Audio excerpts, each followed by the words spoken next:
పొందిందో, నాని పోసాని తర్వాత ఇంకా కొడాలి నాని, రోజా, అలాగే విడుదల రజని లైన్లో ఉన్నారు. And at the same time మీరు మాట్లాడిన తర్వాత లోకేష్ గారు రెడ్ బుక్ గురించి కూడా ఏం మాట్లాడారు చూద్దాం. నిజంగా ఎవరున్నారు సార్ ఆయన చెప్పినట్టు? నాని, రోజా, విడుదల రజని గారు వీళ్ళందరూ ఉన్నారా? వెంకట గురుమూర్తి గారు,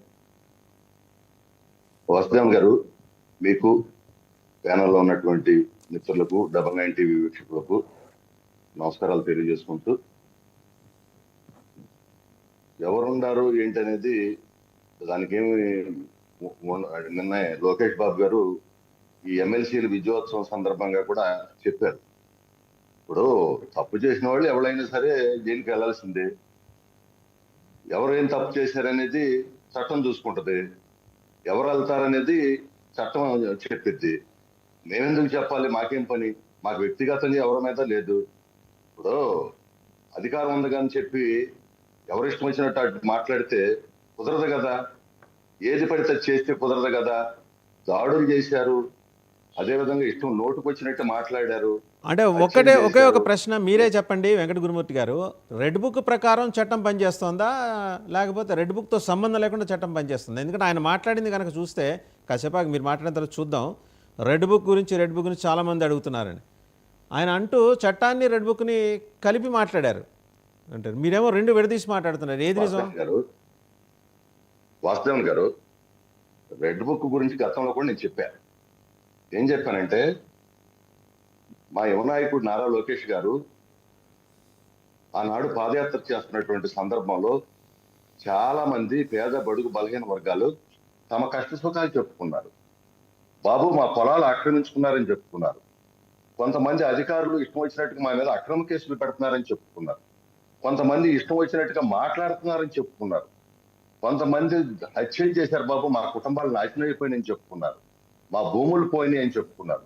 ఇవన్నీ కూడా ఏంటంటే పేదవాడి యొక్క కష్ట సుఖాలు, పేదవాడి యొక్క మంచి చెడులు రెడ్ బుక్ లో ఉండే. ఆయన ఏంటంటే ఆయన్ని రాసుకున్నాడు. ఎందుకు? వీళ్ళందరికీ న్యాయం చేయాలి. ఎందుకంటే ఆరుగాలం కష్టపడి తరతరాలుగా భూమిని సంపాదించుకుంటే, ఆ భూమిని ఆక్రమించుకుంటే ఇది తప్పు కదా. ఈ భూమి వీళ్ళకి ఇప్పించాలి. అదేవిధంగా ఒక అధికారి తనకు అధికారం ఉంది కదా అని చెప్పి, తాను ఒక ప్రభుత్వ అధికారి అంటే అందరికి పనిచేసినటువంటి అధికారి తన ఇష్టం వచ్చినట్టుగా కక్ష సాధిస్తా ఉంటే ఆ విషయాలన్నీ కూడా రాసుకున్నారు ఆయన్ని. ఎందుకంటే ఇవాళ మేమేమి ఆ విధంగా ఎక్కడ కూడా చేయట్లా. చూడండి, బహుశా భారతదేశ చరిత్రలో పార్టీల మీద దాడి చేసిన సంఘటనలు ఎక్కడన్నా ఉన్నాయా? జాతీయ తెలుగుదేశం పార్టీ కార్యాలయం మీద దాడి చేశారు, గన్నవరంలో దాడి చేశారు, గుడివాడలో దాడి చేశారు, రాయలసీమలో దాడి చేశారు. ఇవన్నీ మరి అవన్నీ కూడా ఉంటాయి కదా. అవన్నీ వాటన్నిటి మీద చర్యలు ఉండాలి కదా. ఆ రోజు ఏంటంటే వాళ్ళు రాజారెడ్డి రాజ్యాంగాన్ని అమలు చేసి డాక్టర్ అంబేద్కర్ గారు రాజ్యాంగాన్ని పక్కన పెట్టారు. కానీ మేము అలా చెప్పటంలా.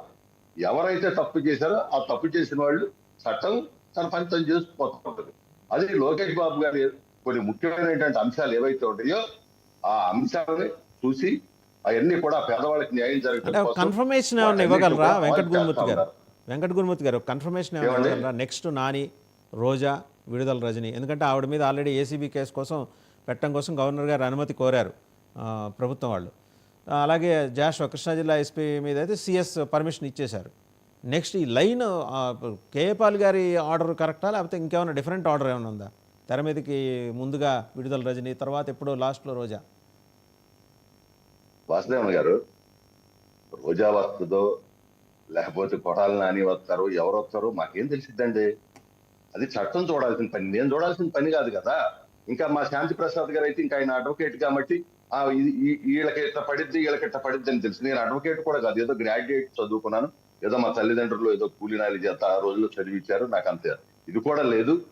నేనేమనుకుంటున్నానంటే ఖచ్చితంగా చట్టం తన పని చేస్తుంది. తప్పు చేసిన వాళ్ళు శిక్ష అనుభవించాలి. ఆ రోజు అధికారం ఉందనేటువంటి అధికార మదంతో మాట్లాడినటువంటి వాళ్ళు ఇవాళ రోజున శిక్ష అనుభవిస్తారు. అంటే మాట్లాడటానికి కూడా కొన్ని పద్ధతులు ఉంటాయి. రాజ్యాంగబద్ధంగా, చట్టబద్ధంగా, న్యాయబద్ధంగా మాట్లాడుతుంది. ఇవాళ నాకు అధికారం ఉంది కదా అని చెప్పి నేను నోటుకు వచ్చినట్లు మాట్లాడితే ఎట్లా కుదిరిద్దండి? తప్పు కదా. పవన్ కళ్యాణ్ గారు ఏంటి, చంద్రబాబు నాయుడు గారు ఏంటి, లోకేష్ బాబు గారు ఏంటి, ఆఖరికి వాళ్ళ ఫ్యామిలీ గొడవలు వీళ్ళకెందుకండి? ఇవన్నీ కూడా తప్పులు కదా. అదే విధంగా వీళ్ళు మంత్రులు చేశారు. మంత్రులు చేసినటువంటి సందర్భంలో వీళ్ళు చేసినటువంటి దోపిడీ ఇవన్నీ కూడా సామాన్యంగా ఉండే. కొడాలని కోట్ల ఇసుక విపరీతమైన